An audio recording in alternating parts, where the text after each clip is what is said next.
Ongolo le yase beseyisa ibuka ibhola laphana ithi those are chasing our brothers. Uminister sport wakhona. No, but lento ndaba ezitha le ndlela esithole ngayo attention. Uma ngabe minister even minister bamanye amazwe bekwazi ukuphawula ngalezi zinto. Noma ngabe baphawula kahle noma baphawula kabi kodwa ndaba ezinto. The fact ukuthi attention seyibona ngiyathokoza ukuqala. Okwesibili kukhombisa ukuthi iSouth Africa kahle hle ithathwa kancane kangakanani. Ukuthi abantu singathi sisho kahle ukuthi laba abantu bala izweni ngokungeke emthethweni. Kuyicala kabili khona into aduyisho.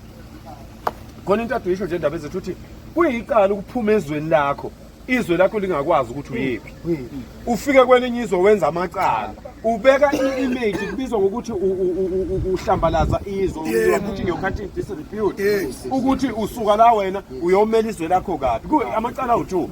Uyabo ngoba iZimbabwe ikhithe iZimbabwe abayibuyele uma befika futhi bazoyithola induku ngoba bahamba bayohlaziswe le ukuthi engathi izaliphathekile kahle. Bona nabo nje bekhuluma ipolitiki benza ngathi abazi ukuthi bafuya imgodo yabe igcwele.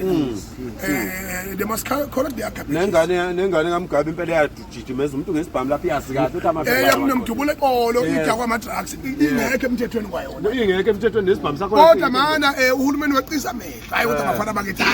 Kodwa nabo ozo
bazizokhuluma ikhulumi zethu abaphathi bethu abaholi bese ngikhona sihlukana abantu bangahambi.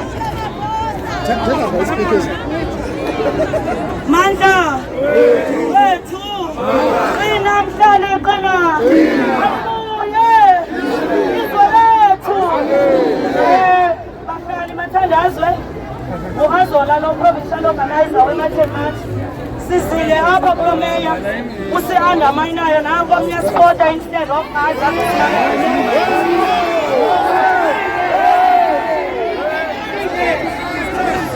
anyway uprincess kwaku esingazange uzomnika memorandum esizomvuyela instead give campsites for illegal immigrants that coming in their voluntary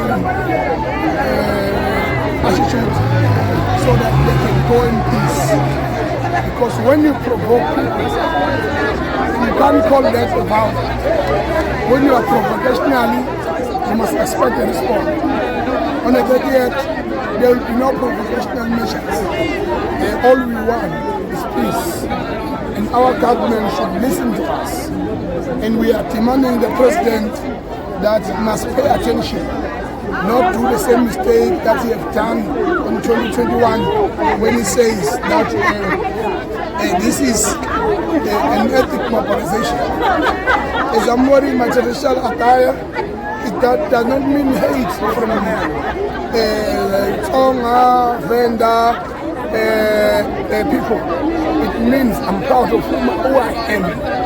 It's my spiritual ancestors. When I pray through them. When I thank through them as well. So it's important that they respect us. All the people and their ancestors here in the city of Combo, I wish them well, that they must achieve what Durban municipality have achieved. Thank you. Khawula ngithi mhlawumbe ngodaba lase 600 million olumemezele Minister of Police mhlawumbe uthini khawula kwakho khona mhla kade uthena kuzospendwa imali engango 600 million for paper nje komphakathi. Bekufanele athathe imali encane lapho ayepharmacy awuthenga amaphilisi esinus. Yabona leli sekela leli liphethwe isinus. Ngisho likhuluma nje udokotela. The acting police minister is talking shit, and especially when he says that he's going to prohibit us to carry our traditional weapons. Yes. I think now it's time that we tell the whole South Africa that we know better our constitution more than the ministers that are being hired as the former chancellor of certain universities with no profile of any law. And now they are just being there and bouncing back into the political system as a result of nonsensically that is happening in this country. I can tell you one thing. Wrong lo minister uyabhetha futhi into ayikhulumayo ukhuluma udoti qinisekisile ukuthi wina umhla ka-30 sobe siphethe induku sobe siphethe amaha wethu sobe sivunule njoba we have marched more than 1,000 times in this country. We remain peacefully. Ipurpose abantu bayazi noma bengalamba kangakanani, but ipurpose bayayazi ukuthi we want illegal immigrants to go. We want drugs dealers and drug suppliers to go. Yes. And to go, if they can't go to their country of origin, they must go to jail. It's simple. And on the 30th, it will be a historical day and a peaceful day. With a crying South African citizen saying one word, Abahame. We must go into that parliament.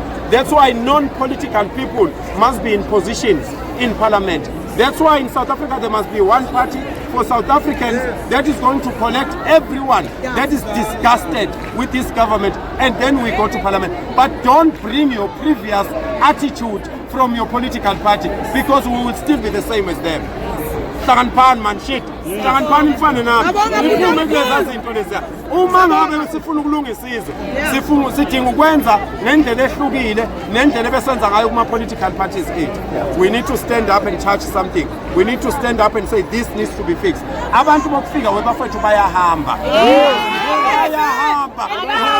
Ngasho mina nonke ningakakholwa. Ngawuclean uNongoma, kwaba clean uNongoma. I was the first to clean my town. And that's why I need akugompo namhlanje. Ningangiphonce niphume kakhulu kangaka. Bese nibanga umsini. Bazohamba abantu. We need to be consistent. The government gave them a chance for more than 32 years now. We can't fix it in 1 year. We need to be persistent. We need to be patient. Okay? And we need. On the 30th of June, there is no violence, and it's not an event. People will be working in their shops, and when you will be carrying your flag, you will be walking alone, not in a group, alone carrying your flag. I want to see your videos. I want all of you to send me videos of yourself carrying a South African flag. I will post your video. You tell me your name and you hold your flag like this on the 30th. You send me that video, I'll post that video.